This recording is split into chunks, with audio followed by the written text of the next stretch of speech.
Hello students, आज की dictation number है 31।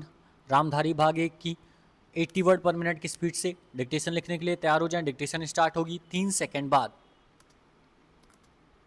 3, 2, 1 स्टार्ट।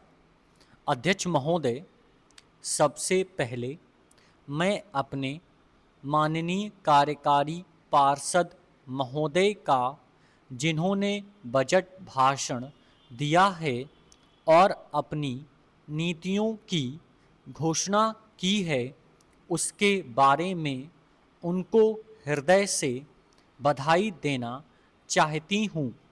मैं यह नहीं कहती कि कोई क्रांतिकारी परिवर्तन लाना चाहता है यह बजट, लेकिन मैं यह भी देखती हूँ कि यह बजट जो है धीरे धीरे गति से समाजवाद की ओर बढ़ता जा रहा है।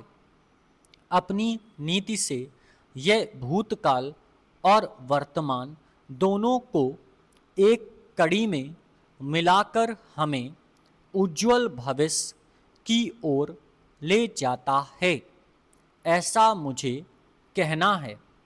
इस भाषण को पढ़ने से कि इसमें हमारा कोई भी वर्ग समाज का ऐसा नहीं है जिसे अछूता छोड़ा गया हो, क्योंकि भारतवर्ष एक कृषि प्रधान देश है और मैं यह समझती हूँ कि इस बजट के दौरान यह पूरी तरह से कोशिश की गई है कि ग्रामीण अर्थव्यवस्था को, जिसे हम अर्थव्यवस्था की रीढ़ भी कह सकते हैं, उस ढांचे में उस रीढ़ की हड्डी को और भी सशक्त बनाने का पूरी तरह से प्रयत्न किया गया है।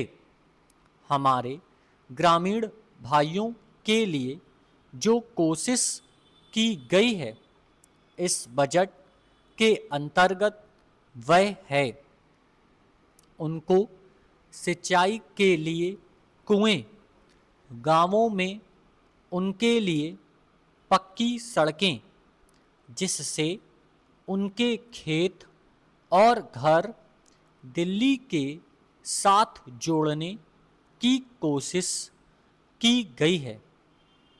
जितनी भी इसमें व्यवस्था की गई है उससे ग्रामीण भाइयों को बड़ी भारी सहायता मिलेगी। उसके अतिरिक्त ग्रामोद्योग के द्वारा जो रोजगारी का प्रबंध किया गया है, उससे भी ग्रामीण अर्थव्यवस्था को एक बहुत बड़ी सहायता मिलेगी। मैं इनका ध्यान इस ओर दिलाना चाहती हूँ कि जहाँ तक शिक्षा का संबंध है, इस बजट में कोई प्रावधान नहीं किया गया है।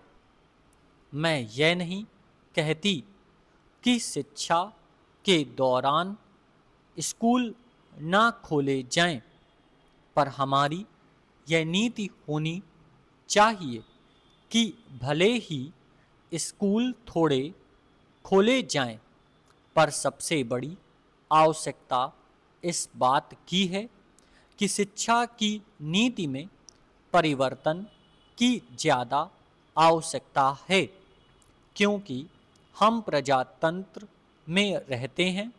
प्रजातंत्र को अगर हमें सफल बनाना है तो सबसे पहले हमें ऐसे नागरिक चाहिए जिन्हें अपने अधिकारों और अपने कर्तव्यों का भली भांति ज्ञान हो।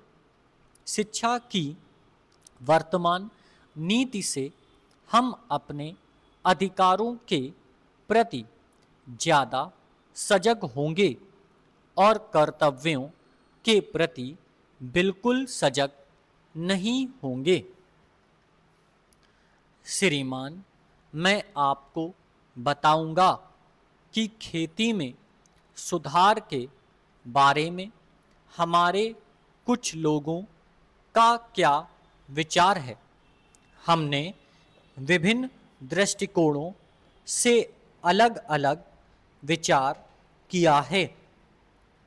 विशेष रूप से सबसे ऊंची सीमा बांधने तथा सहकार के प्रश्न पर, किंतु हम अनुभव करने लग गए हैं कि दोनों का आपस में गहरा संबंध है।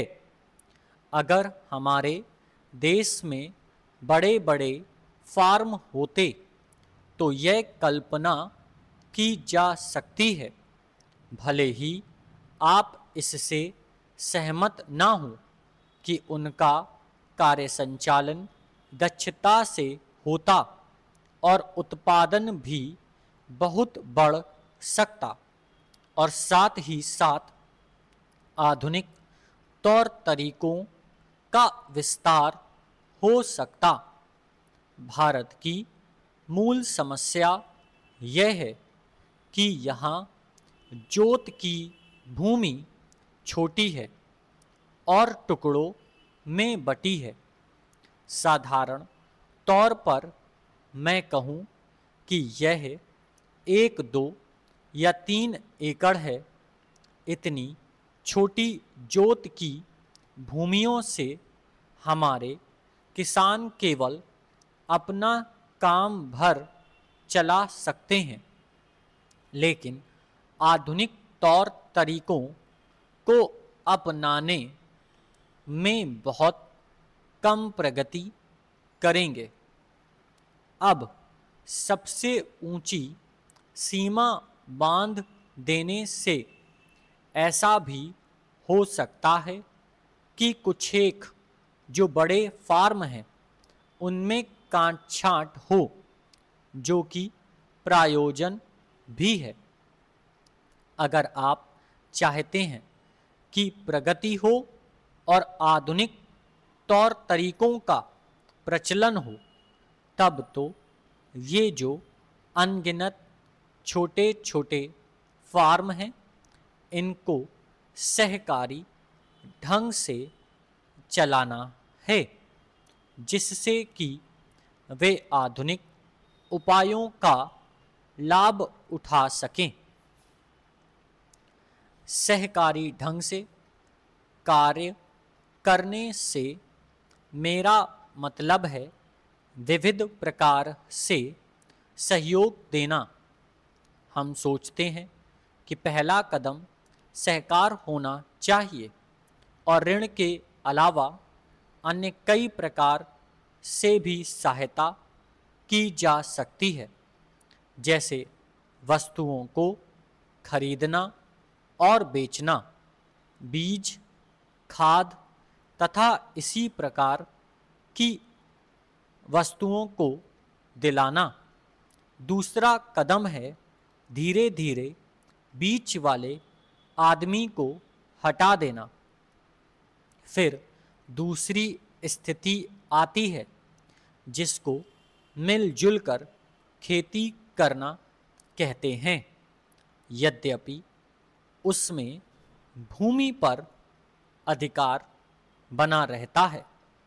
इस प्रकार का हमारा दृष्टिकोण है, जिससे अधिक से अधिक सीमा की समस्या को सहकारों से अधिक जोड़ा जा सके। नहीं तो उत्पादन गिर जाने का भय है। यह एक जटिल समस्या है जिस पर मनन हो रहा है।